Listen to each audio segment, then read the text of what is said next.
Bonjour à tous, on veut tous faire du bien, on fait tous du bien, on veut tous amener de la lumière dans le monde et on amène de la lumière dans le monde.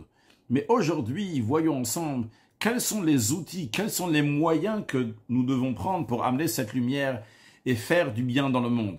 Parce que le but, c'est d'amener de la lumière, le but, c'est d'amener du bien dans le monde. Mais les moyens, des fois, ils sont pas si lumineux que cela.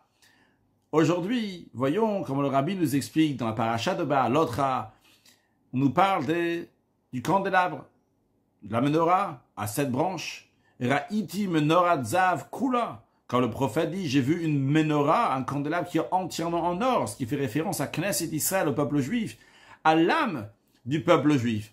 En effet, de la même manière que la menorah a 7 branches, de la même manière aussi, il y a cette manière, cette approche au judaïsme qui existe dans le peuple juif, comme c'est expliqué dans la chassidoute, qu'il y a certains que leur comportement, c'est un comportement de kavachesed, de bonté, certains qu'ils vont dans le kavakvura, plutôt dans la rigueur. Il y a 7 manières, 7 branches, 7 lampes. Le point commun de tous c'est des lampes, tous ils éclairent dans le temple, et tous ne se contentent pas de la lumière qu'il y a dans le temple, mais ils vont amener la lumière à l'extérieur du temple, dans le monde entier. C'est d'ailleurs la raison pour laquelle que les fenêtres qu'il y avait dans le temple étaient étroites de l'intérieur et larges de l'extérieur, qui est l'idée donc de prendre la lumière qui est dans le temple et la diffuser à l'extérieur, non pas comme dans toutes les maisons dans lesquelles on met des fenêtres pour faire rentrer la lumière, et donc c'est étroit à l'extérieur et large à l'intérieur. Mais dans le Beth Hamikdash, c'était le contraire. Dans le temple, c'était étroit à l'intérieur et large à l'extérieur pour que la lumière du temple va aller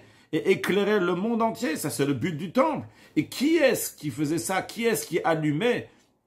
Qui est-ce qui allume au présent la lumière dans le monde entier? C'est lampes-là, c'est le Neshamot du peuple juif. Et bien qu'il y a différentes catégories dans le peuple juif, car chacun, en effet, doit servir Dieu avec ses propres moyens, ses propres caractères, avec ses attributs, avec sa manière de réfléchir, etc. Chacun, ni l'onivreti, elle a les chamechet koni. J'ai été créé uniquement pour servir mon créateur. Donc, c'est-à-dire que moi, avec toutes mes qualités, mon caractère, à ma manière, donc servir Dieu avec ce caractère. Mais il y a quand même un point commun, bien qu'il y a différents caractères, différentes qualités chez chacun. Le point commun, c'est que tous, c'est des lampes. Tous, ils sont là pour éclairer. La seule différence, c'est l'approche au service de Dieu. Il y a certains que leur approche, donc c'est Bekavaches, c'est avec la bonté, ça correspond donc avec leur qualité, leur caractère que Dieu leur a donné. Certains, c'est avec le Kavakvura, avec la rigueur, dans des sujets de sévérité, dans des vêtements, entre guillemets, donc de rigueur, en fonction donc de leur qualité, de leur caractère. Donc leur approche, elle est avec la rigueur. Mais le but, chez eux aussi, c'est d'éclairer. Mais le rabbi nous dit, bien que le but d'éclairer, c'est le même chez tout le monde, mais il y a quand même une grande différence en ce que, lorsque le moyen pour éclairer par le kavakvura, par les rigueurs, ou bien lorsque de base, on voit le chesed, on voit la bonté, qu'à ce moment-là, il n'y a pas besoin de tâtonner, on voit directement le but, on voit directement qu'on veut éclairer, qu'on veut faire du bien, de manière dévoilée, même l'approche, c'est aussi une approche de Ve'ahavta l'reacha kamocha, tu aimeras ton prochain comme toi-même. Alors, comment se comportait Aaron à Cohen, Aaron le grand prêtre qui a allumé le candélabre? Lui-même, il était quelqu'un qui était Oev et Abriot ou Mekavan la Torah, qui aimait les créatures, qui les rapprochait de la Torah. Comme l'Admour Azaken explique que quand on dit briot des créatures, c'est-à-dire même certaines personnes qu'on ne voit aucune qualité dans eux, on voit que des défauts. Leur seule qualité s'exprime par le fait que Dieu les a créés. Eh bien, même eux, Aaron leur a donné de l'amour, leur montrait de l'amour. Il était Oev et Abriot.